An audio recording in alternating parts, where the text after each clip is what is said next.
نے کسی مرد کو نہیں سنائی، کسی مرد کو سناتے ہیں مگر نہیں اپنے کسی رشتہ دار کو نہیں. حضور نے اپنی بی بی خدیجۃ الکبریٰ کو 5 آیات اقرا والی سنائی. میرے نبی جانتے تھے میں خدیجہ کو سنا رہا ہوں، خدیجہ اپنی بیٹی فاطمہ کو سنائیں گی اور فاطمہ حسین کو سنائیں گی اور حسین پھر نیزے پہ چڑھ کے سنا دے گا. جو کہ جب حسین کے اگر نانا لاجواب ہے تو حسین کی نانی خدیجہ بھی لاجواب ہے. سبحان اللہ سبحان اللہ. نعرہ تکبیر، نعرہ رسالت، نعرہ رسالت. حضور سیدی شفاعتنا صاحب قبلہ عرس مقدس. سبحان اللہ سبحان اللہ ماشاءاللہ زندہ باد. یعنی ادھر دیکھو، نہیں تو توجہ کرو. بیٹھ جاؤ بیٹے بیٹھ جاؤ. اے بچے 2 منٹ بیٹھ جاؤ. تھوڑی آپ کے مطلب کی باتیں کروں گا، تھوڑا سمجھ لو. بیٹھ جاؤ. میری طرف غور کریں، زور سے بولیں سبحان اللہ. جس دن حضور نے پر پہلی وحی ہوئی اسی دن ایمان لانے والی پہلی مسلمان، پہلی مومنہ سیدہ خدیجہ پورے عرب کی سب سے، سنتے رہے نا دل میں ایسی سمجھ میں آئیں گی باتیں آپ کے، پورے عرب کی سب سے مالدار عورت. اچھا آپ میں سے کتنے لوگ آج سے پہلے سیدہ خدیجہ کے بارے میں سن چکے ہیں؟ تقریر ہاتھ رکھیں. میں کچھ پوچھ بھی لوں گا. سیدہ خدیجہ کے بارے میں تقریر سنی آپ نے؟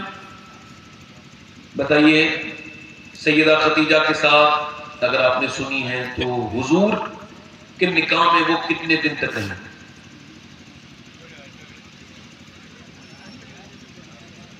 یہ جو لوگ کہتے ہیں نا دوسری کی شادی کرنا سنت ہے، ان کو ایک نئی بات نہیں بلکہ کچھ ضروری بات بتا رہا ہوں. حضور کی شادی شدہ زندگی ہے 38 سال. کتنی؟ 38 میں 25 ڈالے کتنے ہوئے؟ 63. حضور نے 25 سال کی عمر میں شادی کس سے کی؟ سیدہ خدیجہ سے. اور 10 سال کتنی عورتیں حضور؟ 10 عورتیں ہیں حضور کے نکاح میں 10 سال رہی. اور 28 سال اکیلی ہم سب کی ماں سیدہ خدیجہ الکبریٰ رہی. بے شک. سبحان اللہ سبحان اللہ سبحان اللہ. سیدہ امی عائشہ صدیقہ وہ ہیں جو حضور کے نکاح میں کنواری آئی ہیں، اور خدیجہ الکبریٰ وہ ہے جس کے نکاح میں آمنہ کا لال کنوارا آیا ہے. سبحان اللہ سبحان اللہ سبحان اللہ سبحان اللہ سبحان اللہ. زندہ باد زندہ باد. حضور نے 53 سال کے بعد دوسری شادی کی طرف گئے. تو اگر کوئی دوسری شادی کہے سنت ہے تو سنت تو 53 سال کے بعد. ادھر دیکھیے اے بھائی بیٹھے بیٹھے بیٹھ جائیں.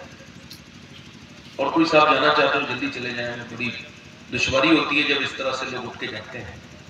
ایسا لگتا ہے کہ جیسے یہ سن کے میرے اوپر احسان کر رہے ہیں. حالانکہ ان کا احسان ہے، میں صحیح بتا رہا ہوں. یہ آپ کا احسان ہے جو رات میں آپ میرے اوپر سن رہے ہیں. اگر تھوڑی دیر بیٹھو، آپ کا بہت بڑا احسان ہے، اللہ اس کا بدلہ آپ کو دے گا. مگر انسان کا بچہ ہوتا ہے جو تھوڑی دیر سمجھے بات کیا چل رہی ہے. ہو سکتا ہے میری زندگی کی آخری تقریر، کوئی یہ غلط بات تو نہیں، تو یہ بھی تو ہو سکتی ہے کہ آپ کی زندگی کی آخری تقریر. آخری بات سنو، دھیان سے سنو. احباب جمع ہیں میر کچھ کالے دل کہہ لے، اب التفات دل دوستاں رہے نہ رہے. کیا پتہ کون کب کا کون اجڑا، اب کہ ہم بچھڑے تو شاید خوابوں میں ملے، جیسے سوکھے ہوئے پھول کتابوں میں ملے. ہم آپ سے دو بات جو کرنے دھیان سے سنیے. پورے عرب کی سب سے مالدار، پورے عرب میں ان سے مالدار کوئی عورت نہ کوئی مرد. ملکہ عرب. ادھر دیکھو موبائل والوں، ادھر دھیان دو، توجہ ہے، ادھر دیکھو میری طرف توجہ کرو. ان کے پاس 40 نوکرانیاں تھیں. کتنے؟ 40. اتنے اونٹ کسی کے پاس نہیں تھے جتنے خدیجہ کے سیدہ خدیجہ کے پاس تھے. اتنی بکریاں کسی کے پاس نہیں تھی. مگر توجہ کریں میری طرف، وہ صرف دنیا کے اعتبار سے مالدار نہیں، میں کہتا ہوں اتنا پوری دنیا کی کسی عورت کے آنگن میں برکتیں اللہ نے نہیں رکھی جتنی سیدہ خدیجہ کے اکیلے آنگن میں. اگر کوئی ایسی دوسری عورت ہو تو مجھے آپ ضرور بتائیے گا جس کے ایک آنگن میں اللہ نے اتنی برکتیں رکھی ہو، کیونکہ اس کی بیٹی سیدہ فاطمہ الزہرا ہے جو ساری جنتی عورتوں کی سردارہ ہے. اس کا نواسے حسنین کریمین ہے جو سارے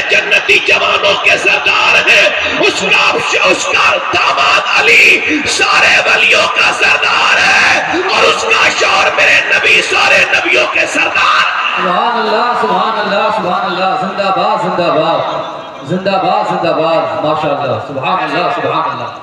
میں بات کر رہا ہوں سیدہ خدیجہ سے حضور کی شادی ہوئی، ان کی عمر 40 سال، حضور کی 25 سال.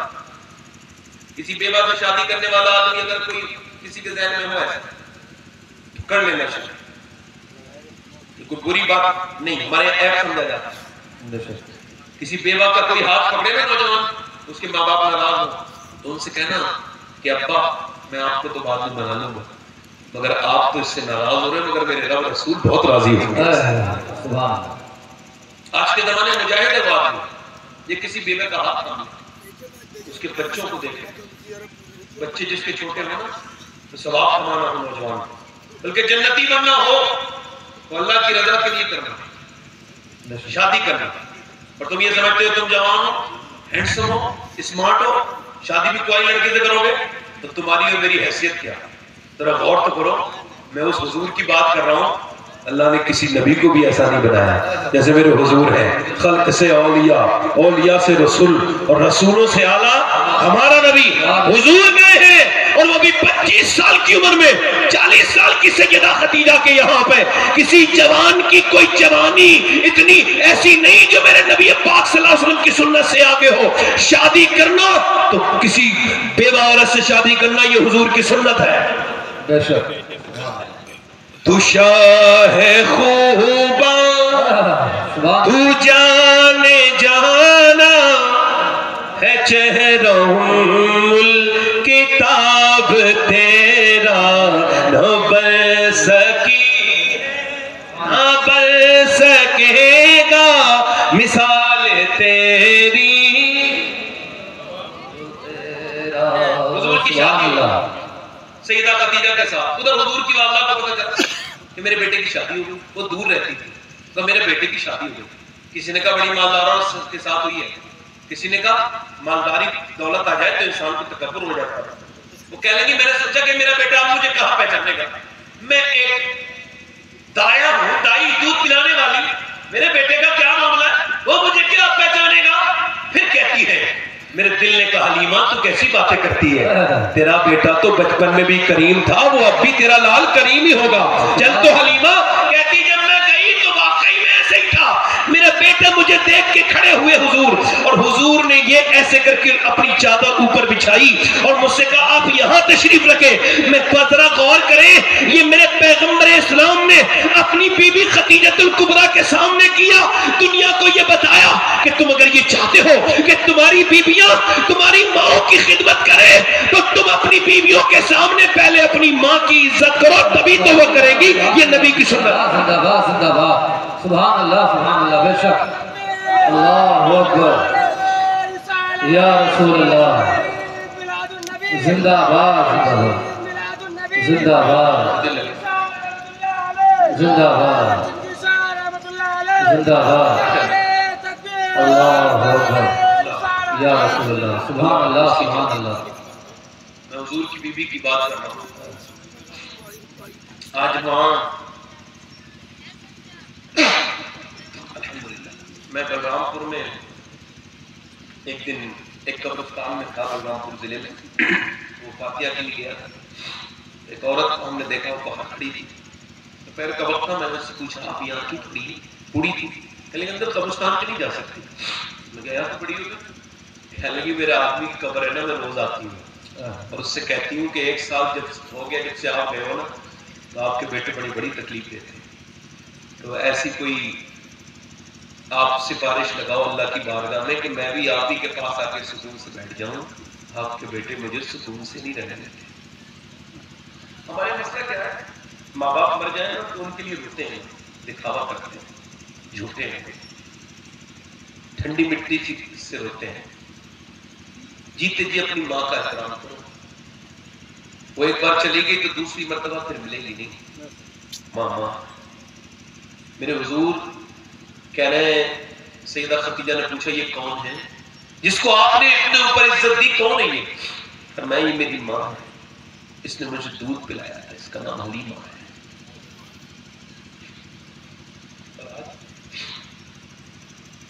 ہماری ماں بیچاری مجبور ہو گئی، کمزور ہو گئی. ماں جب تک ہے نا تو کوئی اس کی قدر نہیں ہوتی.